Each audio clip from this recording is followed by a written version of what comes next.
Story with Binaca. सुनिए कहानी Binaca की जुबानी। तो लीजिए, हाजिर है मुंशी प्रेमचंद की कहानी धोखा। सतीकुंड में खिले हुए कमल बसंत के धीमे धीमे झोंकों से लहरा रहे थे और प्रातः काल की मंद मंद सुनहरी किरणें उनसे मिल मिलकर मुस्कुराती थी। राजकुमारी प्रभा कुंड के किनारे हरी हरी घास पर खड़ी सुंदर पक्षियों का कलरव सुन रही थी। उसका कनक वर्ण तन इन्हीं फूलों की भांति दमक रहा था, मानो प्रभात की साक्षात सौम्य मूर्ति है जो भगवान अंशुमाली के किरण करों द्वारा निर्मित हुई। प्रभा ने मौलसिरी के वृक्ष पर बैठी हुई एक श्यामा को देखकर कहा, मेरा जी चाहता है कि मैं भी एक चिड़िया होती। उसकी सहेली उमा ने मुस्कुराकर पूछा, क्यों?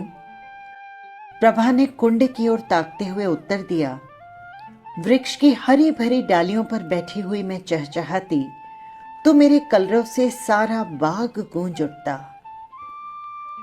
उमा ने उसे छेड़कर कहा, नौगढ़ की रानी ऐसी कितनी ही पक्षियों का गाना जब चाहे सुन सकती है।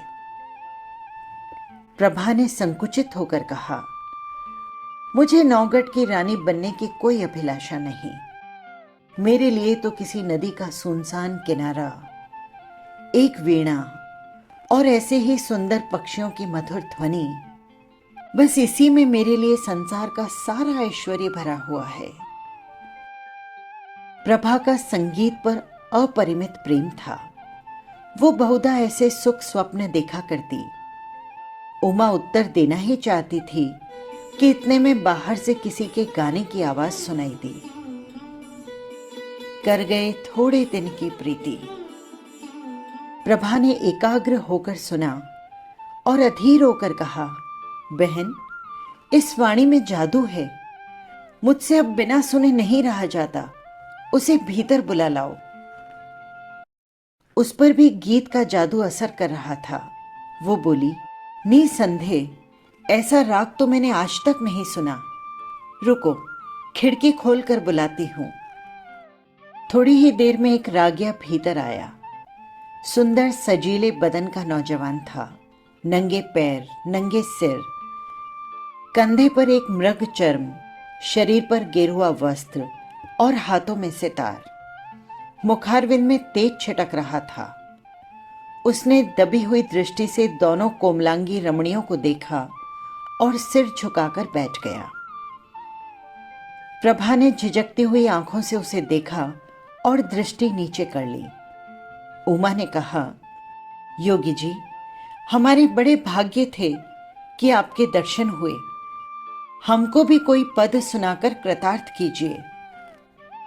योगी ने सिर झुकाकर उत्तर दिया, हम योगी लोग तो नारायण का भजन ही गाते हैं। ऐसे ऐसे दरबार में भला क्या गा सकते हैं? पर आपकी इच्छा है तो सुनिए। कर गई थोड़े दिन की प्रीति, कहां वो प्रीति, कहां वो बिछरन, कहां मधुबन की रीति।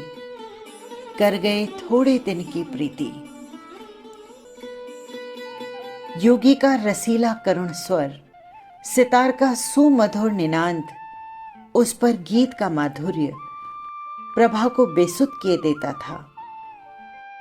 इसका रसज्ञ स्वभाव और उसका मधुर रसीला गान अपूर्व संयोग था। जिस भांति सितार की ध्वनि गगन मंडल में प्रतिध्वनित हो रही थी, उसी भांति प्रभा के हृदय में लहरों की हिलोरें उठ रही थी।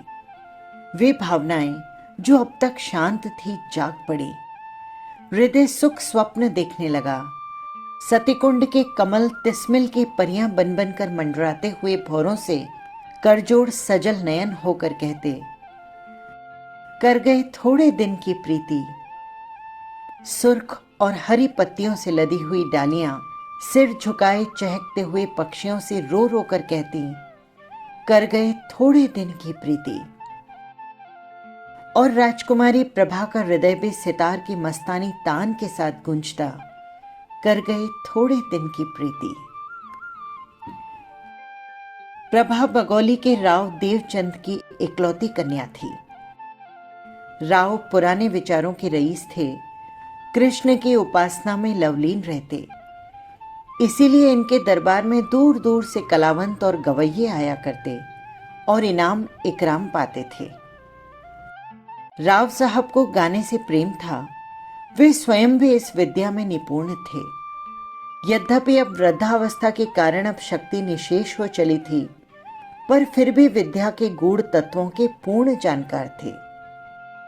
प्रभा बाल्यकाल से ही इनकी सोबत में बैठने लगी। कुछ तो पूर्व जन्म का संस्कार और कुछ रात दिन गाने की चर्चाओं ने उसे भी इस फन में अनुरक्त कर दिया था। इस समय उसके सौंदर्य की खूब चर्चा थी। राव साहब ने नौगढ़ के नवयुवक और सुशील राजा हरिश्चंद्र से उसकी शादी तय कर दी थी। उभय पक्ष में तैयारियां हो रही थी। राजा हरिश्चंद्र मेयो कॉलेज अजमेर के विद्यार्थी और नई रोशनी के भक्त थे। उनकी आकांक्षा थी कि उन्हें एक बार राजकुमारी प्रभा से साक्षात्कार होने और प्रेम लाभ करने का अवसर दिया जाए, किंतु राव साहब इस प्रथा को दूषित समझते थे। प्रभा राजा हरिश्चंद्र के नवीन विचारों की चर्चा सुनकर इस संबंध से बहुत संतुष्ट न थी। उसने तो जब से इस प्रेममय युवा योगी का गाना सुना था, तब से वो उसी के ध्यान में डूबी रहती। उमा उसकी सहेली थी। इन दोनों के बीच कोई पर्दा न था, परंतु इस भेद को प्रभा ने उससे भी गुप्त रखा। उमा उसके स्वभाव से परिचित थी, वो ताड़ गई, परंतु उसने उपदेश देकर इस अग्नि को भड़काना उचित न समझा। उसने सोचा कि थोड़े दिनों में ये अग्नि अपने आप ही शांत हो जाएगी। ऐसी लालसाओं का अंत प्रायः इसी तरह हो जाया करता है। किंतु उसका अनुमान गलत सिद्ध हुआ। योगी की वो मोहिनी मूर्ति कभी प्रभा की आंखों से न उतरती। उसका मधुर राग प्रति क्षण उसके कानों में गूंजा करता। उसी कुंड के किनारे वो सिर झुकाए सारे दिन बैठी रहती, कल्पना में वही मधुर हृदयग्राही राग सुनती और वही योगी की मनोहारिणी मूर्ति देखती। कभी कभी उसे ऐसा आभास होता कि बाहर से वो आवाज आ रही है। वो चौंक पड़ती और तृष्णा से प्रेरित होकर वाटिका की चार दीवारी तक जाती और वहां से निराश होकर लौट आती। फिर आप ही विचार करती, ये मेरी क्या दशा है, मुझे क्या हो गया है। मैं हिंदू कन्या हूं, माता पिता जिसे सौंप दें उसकी दासी बनकर रहना ही धर्म है। मुझे तन मन से उनकी सेवा करनी चाहिए। किसी अन्य पुरुष का ध्यान तक मन में लाना मेरे लिए पाप है। ओह, ये कलुषित हृदय लेकर मैं किस मुंह से अपने पति के पास जाऊंगी।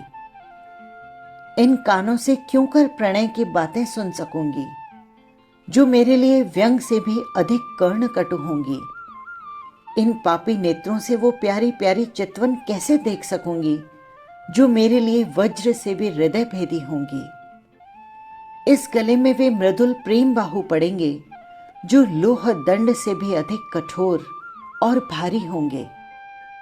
प्यारे, तुम मेरे हृदय मंदिर से निकल जाओ। ये स्थान तुम्हारे योग्य नहीं।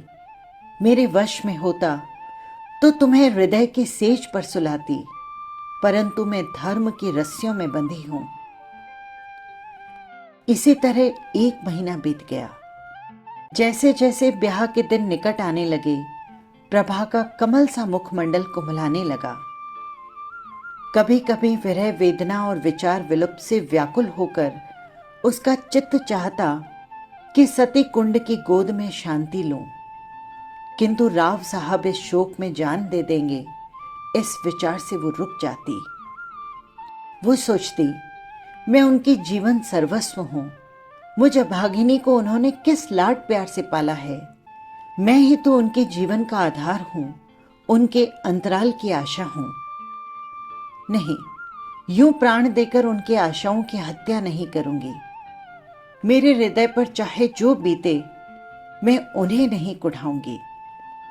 प्रभा का एक योगी गवैये के पीछे उन्मत्त हो जाना कुछ शोभा नहीं देता। योगी का गान तानसेन के गानों से अधिक मनोहर क्यों न हो, पर एक राजकुमारी का उसके हाथों बिक जाना हृदय की दुर्बलता प्रकट करता है। राव साहब के दरबार में विद्या की, शौर्य की और वीरता के प्राण हनन करने की चर्चा न थी। यहां तो रात दिन राग रंग की धूम रहती थी। यहां इसी शास्त्र के आचार्य प्रतिष्ठा के मनसब पर विराजित थे और उन्हीं पर प्रशंसा के बहुमूल्य रत्न लुटाए जाते थे। प्रभा ने प्रारंभ से ही इसी जलवायु का सेवन किया था और उस पर इनका गाढ़ा रंग भी चढ़ा हुआ था। ऐसी अवस्था में उसके गान लिप्सा ने यदि भीषण रूप धारण कर लिया तो आश्चर्य ही क्या है। शादी बड़ी धूमधाम से हुई। राव साहब ने प्रभा को गले लगाकर विदा किया। प्रभा बहुत रोई। उमा को वो किसी तरह छोड़ती न थी। नौगढ़ एक बड़ी रियासत थी और राजा हरिश्चंद्र के सुप्रबंध से उन्नति पर थी। प्रभा की सेवा के लिए दासियों की एक पूरी फौज थी। उसके रहने के लिए एक आनंद भवन सजाया गया था, जिसके बनाने में शिल्प विशारदों ने अपूर्व कौशल का परिचय दिया था। श्रृंगार चतुराओं ने दुल्हन को खूब संवारा। रसीले राजा साहब उसके अधरामृत के लिए विहल हो रहे थे। वे अंतःपुर में गए। प्रभा ने हाथ जोड़कर सिर झुकाकर उनका अभिवादन किया। उसकी आंखों से आंसू की नदी बह रही थी। पति ने प्रेम के मद में मत्त होकर घूंघट हटा दिया। दीपक था पर बुझा हुआ, फूल था पर मुरझाया हुआ। दूसरे दिन से राजा साहब की ये दशा हुई कि भौरे की तरह प्रतिक्षण इस फूल पर मंडराया करते। न राजपाट की चिंता, न सैर, न शिकार की परवाह। प्रभा की वाणी रसीला गान थी, उसकी चितवन सुख का सागर और उसका मुख चंद्र आमोद का सुहावन कुंज। बस प्रेम मद में राजा साहब बिल्कुल मतवाले हो गए थे। उन्हें क्या मालूम था कि दूध में मक्खी है। ये असंभव था कि राजा साहब के हृदयहारी और सरस व्यवहार का, जिसमें सच्चा अनुराग भरा हुआ था, प्रभा पर कोई प्रभाव न पड़ता। प्रेम का प्रकाश अंधेरे हृदय को भी चमका देता है। प्रभा मन में बहुत लज्जित हुई। वो अपने को इस निर्मल और विशुद्ध प्रेम के योग्य न पाती थी। इस पवित्र प्रेम के बदले उसे अपने कृत्रिम रंगे हुए भाव प्रकट करते हुए मानसिक कष्ट होता। जब तक राजा साहब उसके साथ रहते, वो उनके गले लता की भांति लिपटी हुई घंटों प्रेम की बातें करती। वो उनके साथ सुमन वाटिका में चुहल करती, उनके लिए फूलों के हार गूंथती और उनके गले में हाथ डालकर कहती, प्यारे, देखना ये फूल मुरझा न जाएं, इन्हें सदा ताजा रखना। वो चांदनी रात में उसके साथ नाव में बैठकर झील की सैर करती और उन्हें प्रेम का राग सुनाती। यदि उन्हें बाहर से आने में जरा भी देर हो जाती तो वो मीठा मीठा उल्हाना देती और उन्हें निर्दय और निष्ठुर कहती। उसके सामने वो स्वयं हंसती, उसकी आंखें हंसती, आंखों का काजल हंसता। किंतु आह, जब वो अकेली होती, उसका चंचल चित तोड़कर उसी कुंड के तट पर जा पहुंचता।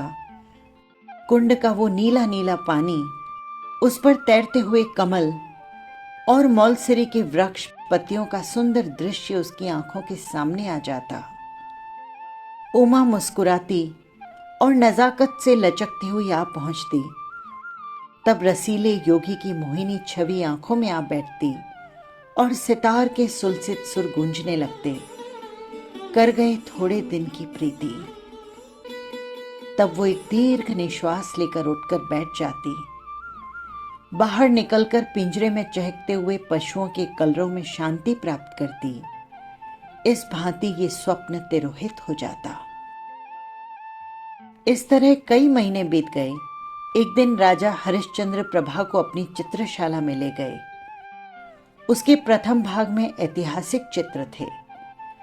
सामने ही शूरवीर महाराणा प्रताप का चित्र नजर आया। मुखारविंद से वीरता की ज्योति स्फुटित हो रही थी। तनिक और आगे बढ़कर दाहिनी ओर स्वामी भक्त जगमल, वीरमल सांगा और दिलेर दुर्गादास विराजमान थे। बाईं ओर उदार भीम सिंह बैठे हुए थे।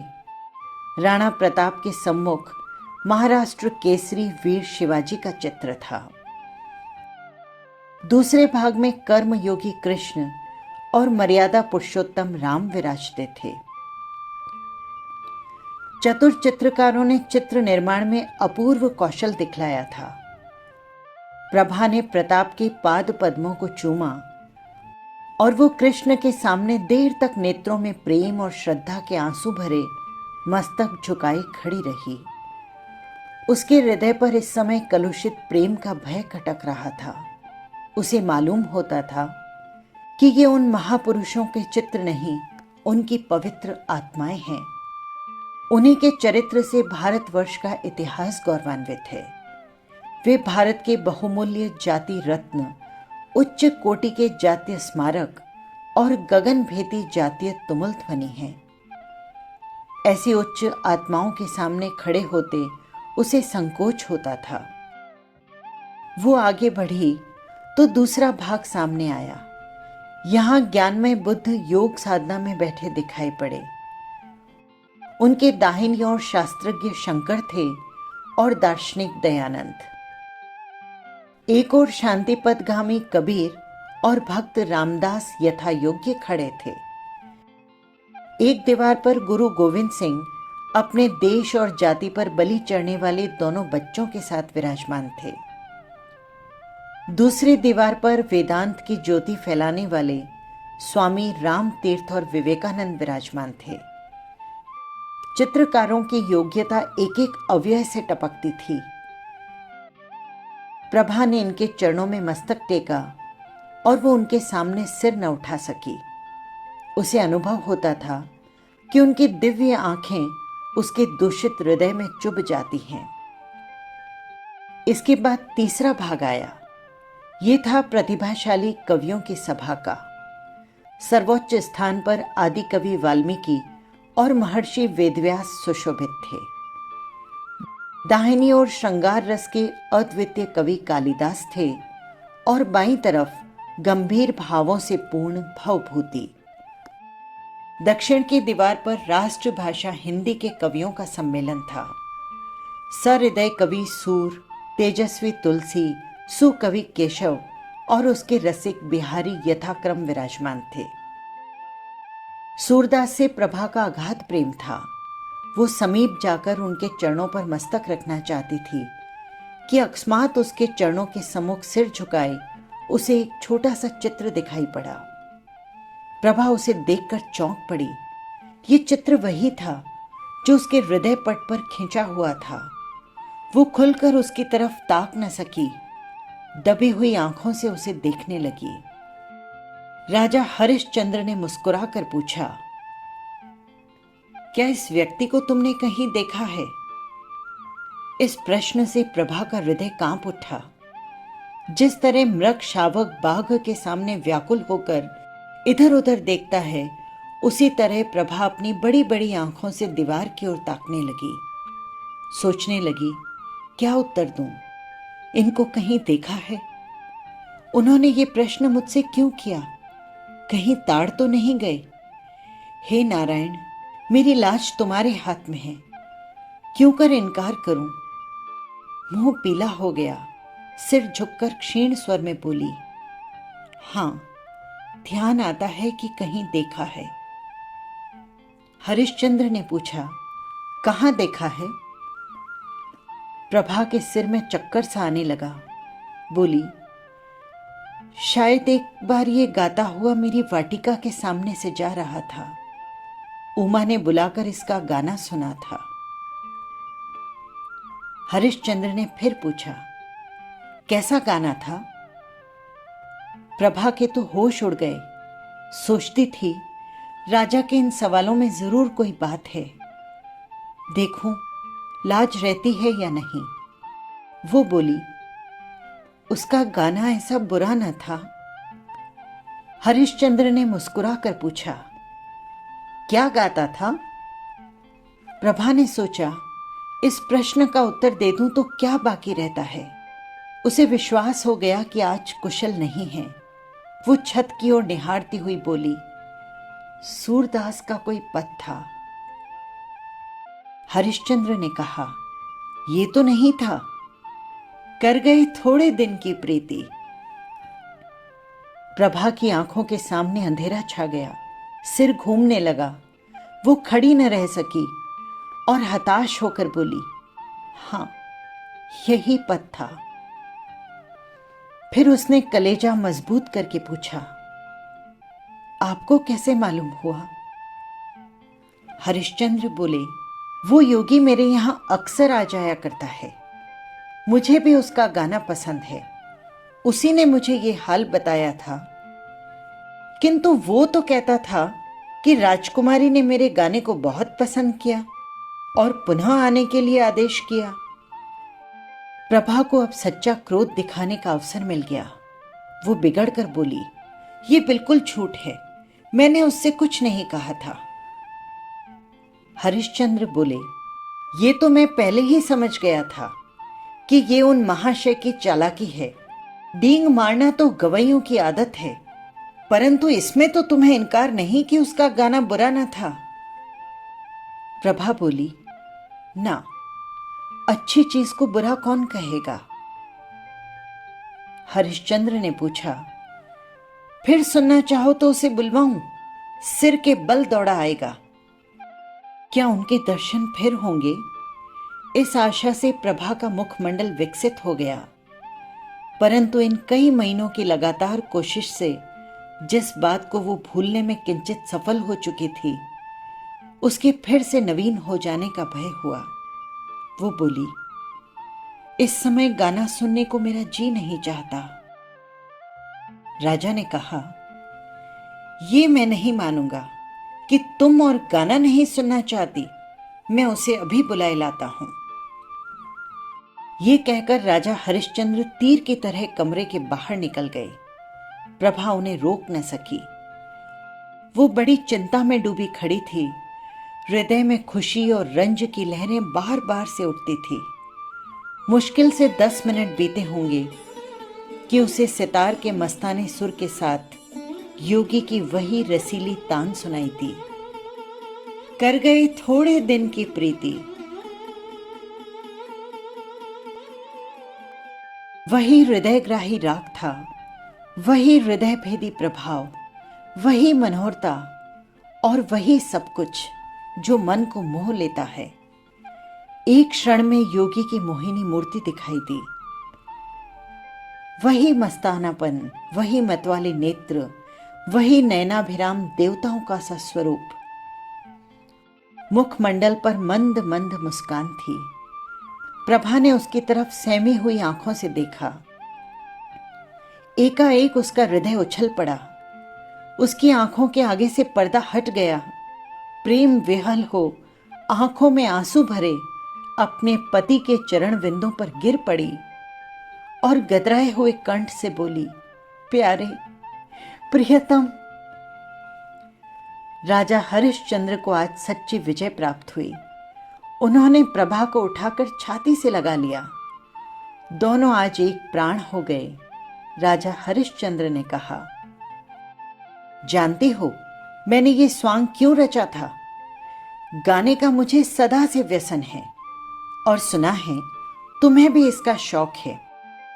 तुम्हें अपना हृदय भेंट करने से पहले एक बार तुम्हारे दर्शन करना आवश्यक प्रतीत हुआ और उसके लिए सबसे सुगम उपाय मुझे यही सुझाई पड़ा। प्रभा ने अनुराग से देखकर कहा, योगी बनकर तुमने जो कुछ पा लिया वो राजा रहकर कदापि न पा सकते थे। अब तुम मेरे पति हो, मेरे प्रियतम भी हो, पर तुमने मुझे धोखा दिया है और मेरी आत्मा को कलंकित किया है। बोलो, इसका उत्तरदाता कौन होगा? कर गई थोड़े दिन की प्रीति। बस यही थी कहानी। फिर मिलेंगे किसी नई कहानी के साथ। नमस्कार।